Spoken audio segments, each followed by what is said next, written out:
Hey, travel brats. It's Soph And Nat.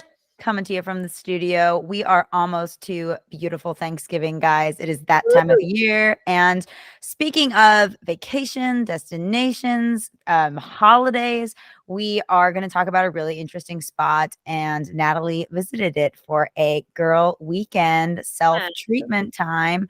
But Natalie, tell us all about where you went. Yeah, so I'm going to tell you guys about a trip to a place called Sapphire Falls. Ooh. Ooh. So it's actually a resort at Universal. So it's not what you may think, although Sapphire Falls is a beautiful name and it is a beautiful resort. But it is one of two Universal Loews resorts, and they have Royal Pacific and then they have Sapphire Falls, and it is in the top tier of the, or I would say in the top probably 5 resorts that are offered by kind of the Universal properties. The top 3 being the other Loews, which is the Royal Pacific, Hard Rock, and then Portofino Bay. If any of you travel brats have stayed at Universal on any of the resorts on property, those are kind of like the top tier. And then Sapphire Falls falls in that falls in that category, but they are slightly I would say, I don't even want to say lower, but just the only difference is that with the other top 3, you get the automatic fast pass that comes with staying there. And so when you're at Universal, you get a fast pass and you get early entry. Sapphire Falls doesn't have that, which is not necessarily an issue for someone like moi, because I have what I call, my boyfriend and I call the big boy pass at Universal. So we have the fast pass after 4 o'clock, and we have some of the other kind of nice features because, like Sophia, I'm a Universal girly, and we both really love Universal. Disney is great. Disney is awesome, but I am big on rides and big on, I mean, Disney, of course, does theming so well, but I also think as far as like world-class amusement parks go, Universal, the theming is just so on point. Every ride is so well organized and well designed, and some of these newer ones that are so epic, like Velocicoaster and the Hagrid ride. Obviously, I love Harry Potter World. I'm a big Harry Potter fan. So it was kind of a no-brainer to me to do a trip where I could stay at one of the resorts on Universal's campus. And shout out to Stephanie Mirando. She their social media manager. So she and I had been coordinating about how to best kind of highlight them and talk about them. So yeah, I just want to kind of tell you guys about the trip there and some of the features of the actual resort. While I was there, usually when I go to Universal, I'm like full on Universal, like full on amusement park, get up and go and just like spend the whole day there.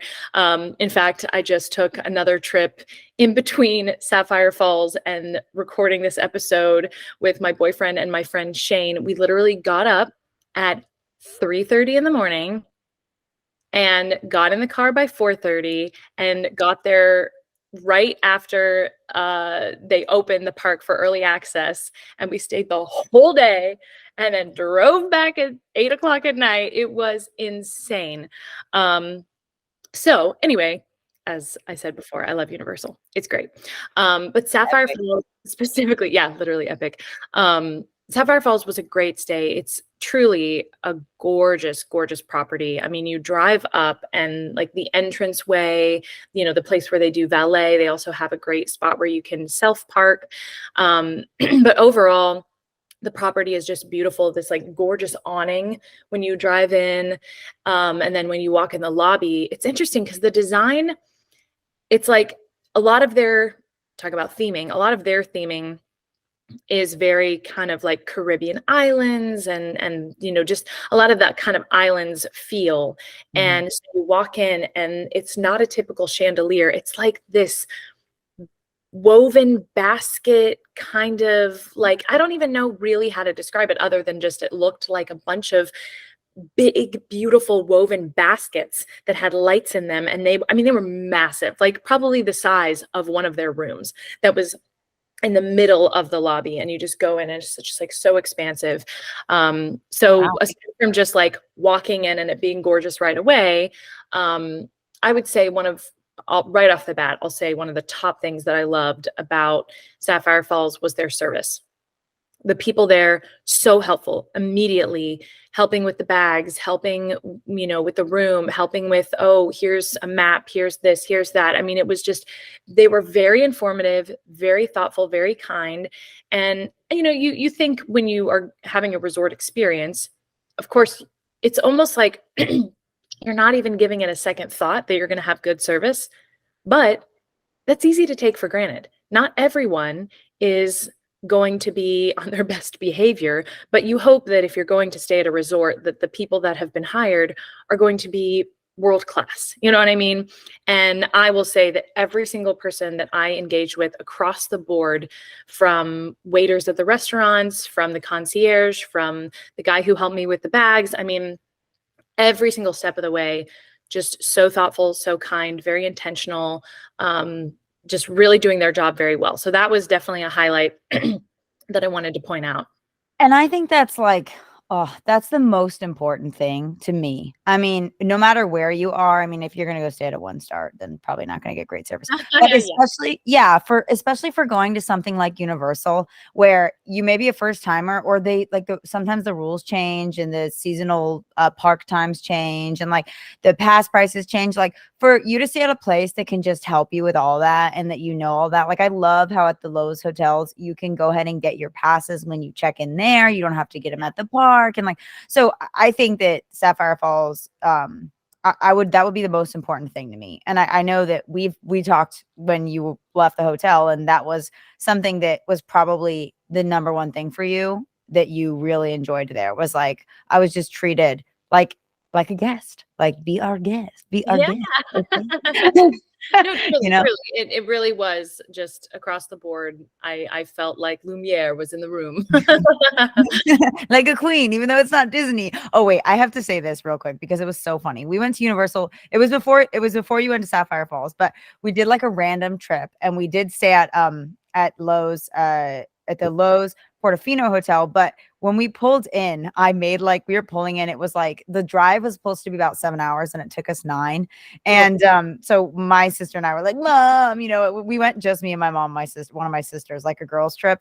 And we pulled in, and I played that like da da da da da da da da da. My sister's like, you idiot, that's Disney. And I was like, well, I know, but like, what other song is like better for us, like pulling into passing the sign to Universal, like da, da, da. Anyway, so she was like, stupid, everyone's gonna judge you. And I was like, whatever. I was like, I'm a travel brat, I don't care. Yeah, it's actually that's funny, because that doesn't, not that it bothers me, but I was making note this last trip. I was like laughing when people come to Universal in Disney gear. What? That happens?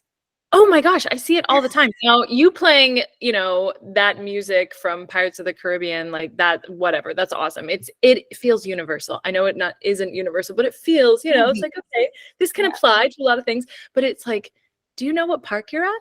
Do you realize you're not at Disney and you're wearing like your Mickey ears but the thing is, it's like, whatever. It's an amusement park. We're all having fun. It doesn't matter. And I don't actually get annoyed, but it is kind of like one of those things that makes me laugh. So it is funny. It's like showing up to Disney wearing like Harry Potter stuff. Yeah, I guess, it's just kind of like, I don't know. I'm a person that likes to match the theme. I like to go with where I am. Yeah, right. It's like, she doesn't even go here. Yeah, exactly.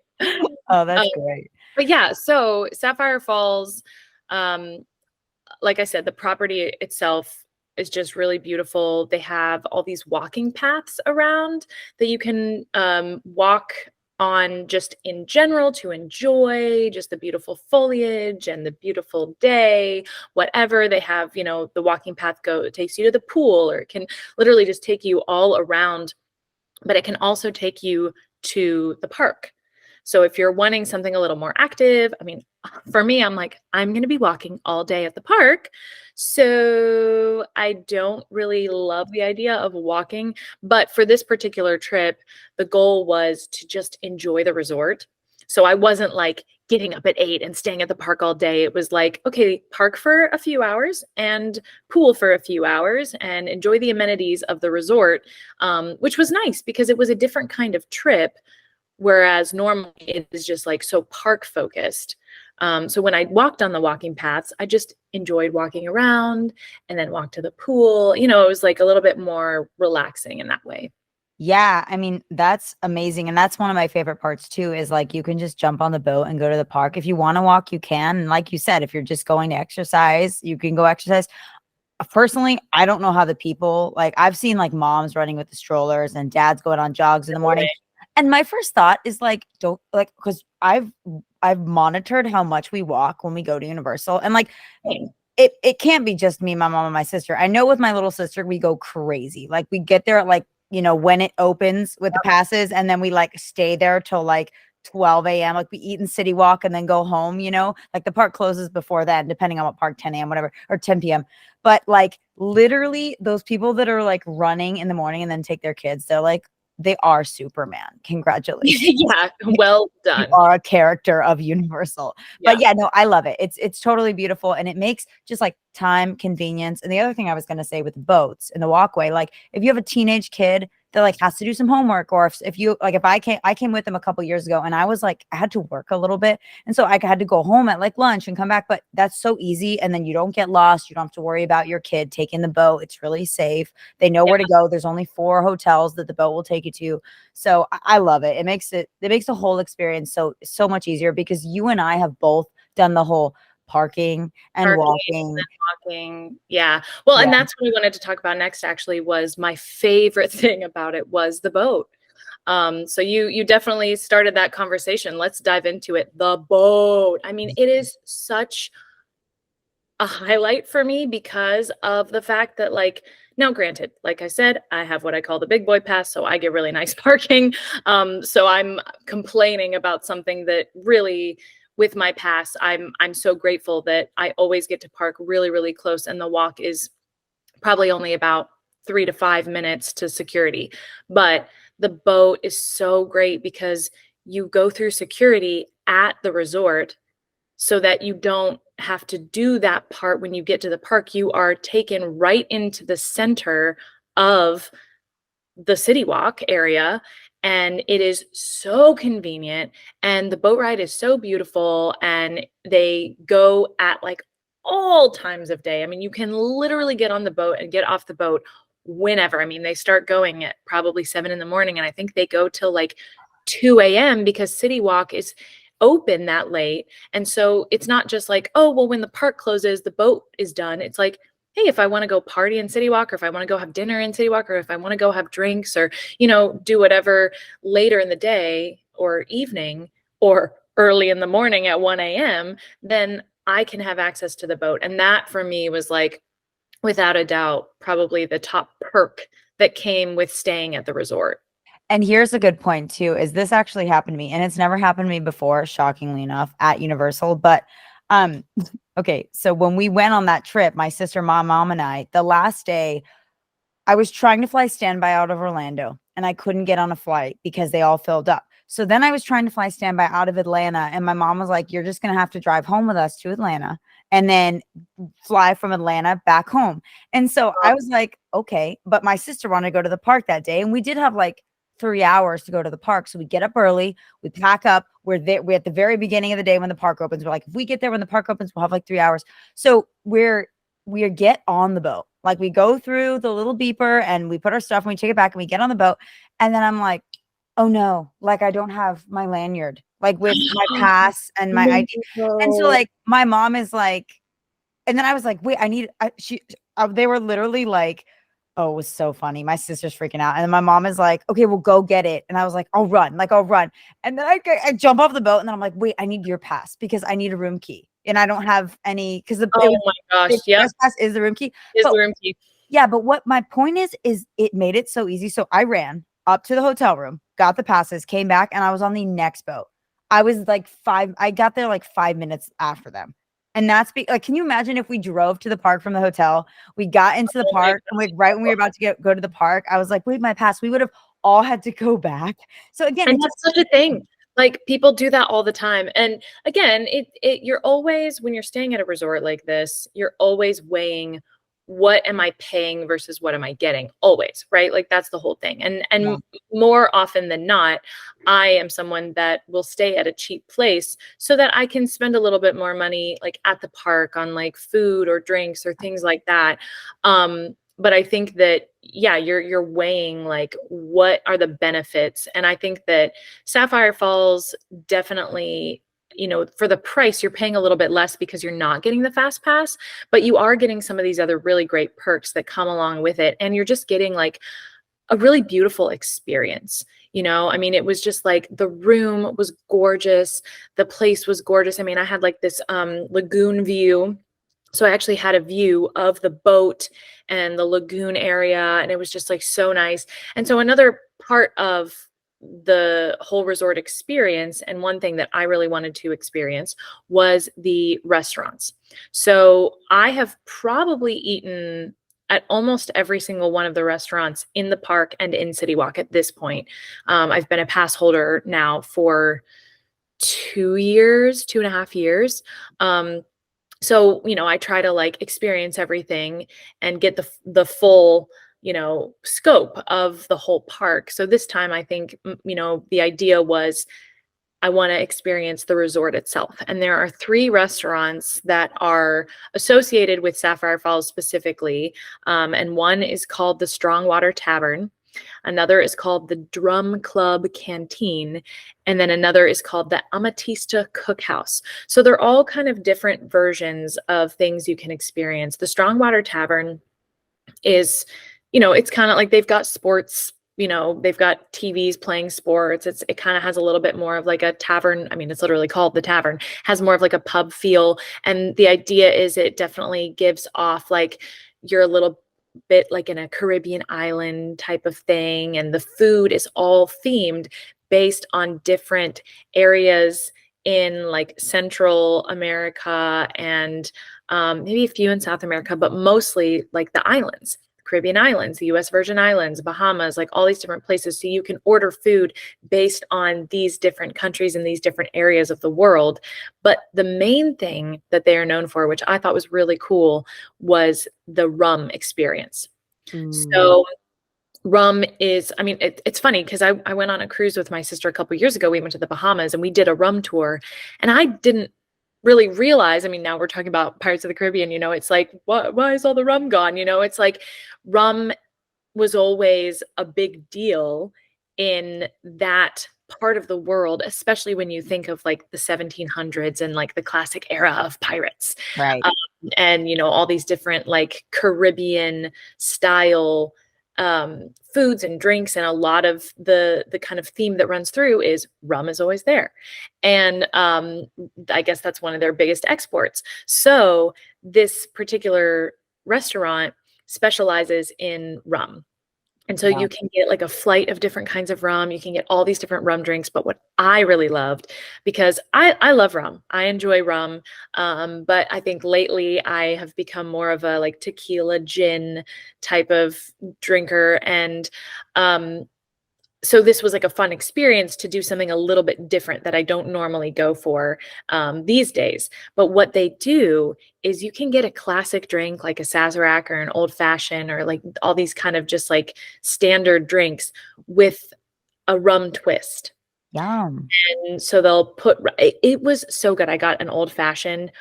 Oh my gosh. It was so beyond good. Like definitely one of the best. Like the drinks at the Strongwater Tavern were 10 out of 10. Like absolutely amazing because not only were they interesting, but they really tasted so good. So that was a highlight. Now I will say the food, it depends to like what you order. You're always gonna get a different experience based on what you ordered. I ordered 3 different things and they were all like fine. I didn't love the food. I love empanadas and I ordered empanadas, and I guess the empanadas that I ordered were from like a different region of the world than normally when I get empanadas at a restaurant. I think they're a little bit more themed like a classic, like maybe Mexican or Central American empanada, but this was a more like island version. which again, I love trying new things. I love exploring. But it was more kind of like cakey and doughy, and there was less inside. So not my favorite. And then I got a pork rib taco, which I thought was actually really good, but I expected it to be more flavorful. So it wasn't as packed with flavor as I maybe thought it would be. And then you, Missy, I know you love your octopus. Okay. And I am not really the biggest fan of octopus. I think the only time that I've had octopus in the last 3 years was when I went out with you guys. But octopus was on the menu and I tried it and it was okay. It's an experience. Experience again, trying to branch out. I think that's always kind of, it's like the pork rib taco and the empanadas was a little bit more in like what I typically would order, and the octopus was something a little bit more experimental for me. But I really liked the drinks. Yeah, I mean, and I feel like, first of all, I love rum. So I'm like a rum day girl. Like I love to be, and I think it's because I've been in Southwest Florida for so long, and it's such a beach drink. It's such a like mojito. And again, you can put all this stuff in mojitos, but I love a good rum mojito.